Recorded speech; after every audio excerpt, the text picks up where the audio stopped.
We continue to follow these storms, and this is video from just outside of our 11 Alive studio in Midtown. You see that rain, you hear it coming down fairly hard inside the studio right now. We can hear that thunder out there as well, Faye. You can actually feel it really shake as this rain is coming down. We're actually taking you live now to Atlantic Station, and you can see how much wind is out there, those trees, those branches just rocking, and it's raining so hard. In fact, you can really see that rain coming through. I know in this industry, you're never really off. That video was coming in from one of our directors, John, and this is from a viewer up in Adairsville as they are now working to tackle the damage left behind. You see those trees had come down, and these folks are out here with the chainsaws and everything going, trying to get that roadway opened up once again. So there's a lot that we are dealing with right now. We've got the conditions that some are experiencing at this hour, the damage that some are seeing after these conditions have rolled through. So let's get you back to our storm trackers. Chris?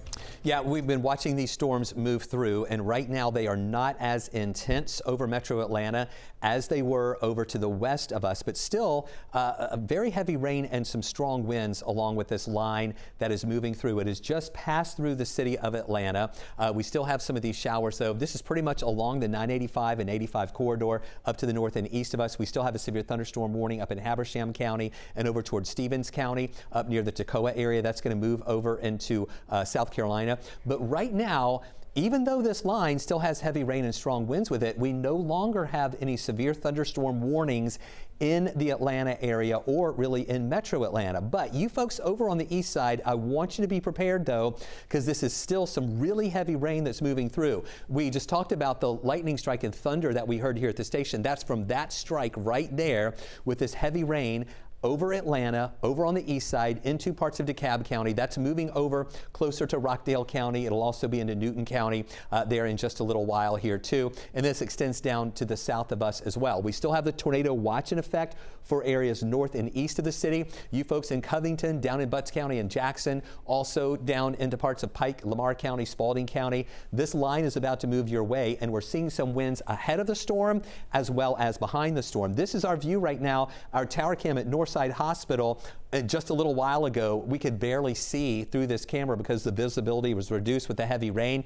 It's now clearing there, and actually along the horizon seeing a little bit of sunshine. We still have some delays though at Hartsfield Jackson at about 75-minute delays. Rain still hard on top of Hartsfield Jackson. Visibility is reduced because of that heavy rain, but that's going to be moving out of Hartsfield coming up here in just a little while. Melissa Nord has been with us throughout the morning hours and through the afternoon here with our storm coverage. Melissa, you've been tracking some of that damage that's been coming in. Yeah, and some of the damage coming in, Chris, from specifically Floyd County. This is just north of Rome. This is Berry College, where we have a lot of different photos of trees that have come down. And a new photo into our newsroom just now. I want to show you this. This is more trees that are snapped also on the Berry College campus. This is from Justin Karch. And there's a question about the eagle's nest. I guess there is an eagle's nest that is very important to the culture of the school there. We don't know the condition of that eagle nest right now, but a lot of trees are snapped, but not every single tree is snapped. But this is some of, I would say, in addition to where Bo Beth was by the medical center there, the hospital, this is where some of the worst damage was. Trees actually snapped. Some of them came up by the root ball. Let me show you one of those that came up by the root ball there on Berry College's campus. Look at this, massive trees that came up by the ground. And this is a similar thing that we saw, Chris, down in Spalding County.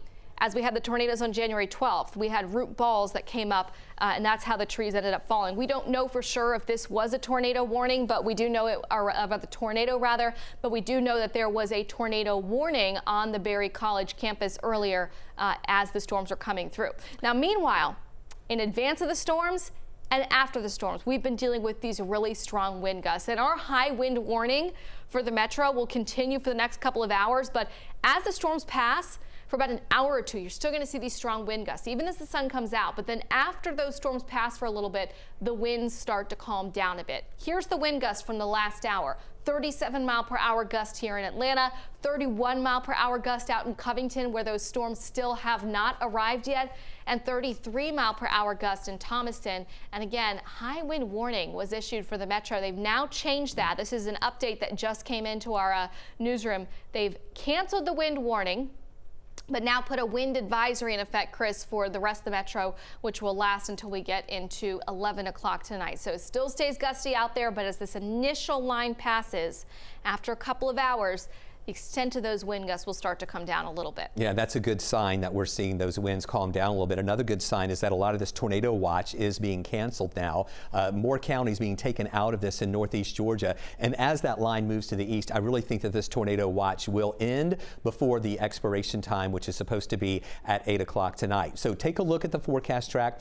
This is what we're watching with these temperatures cooling to the 60s now. We were in the 70s earlier as these storms moved in. Now cooler air, rain-cooled air, but then the wind is going to start coming in, cooling us down even more, getting into the 50s here once we get toward early in the morning, even some 40s in some spots. We're going with a low of 48 in the morning here with a high of 68 with more sunshine breaking through. Mostly sunny Sunday and 11 on the wasometer with a high of 71. Then we'll get to 76 Monday. Showers returning, 20, 30, 40% chance for showers into next week as cooler air comes in by the end of next week. Take a look at your weather wow moment. This is a picture from Maryland Howard in DeKalb County. This is actually a video here of those Bradford pears, all the blooms there.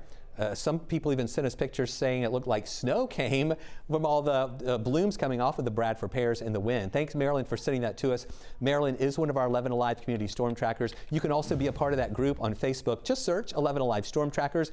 Ask to become a member and answer the membership questions, and you can join this exclusive local weather community.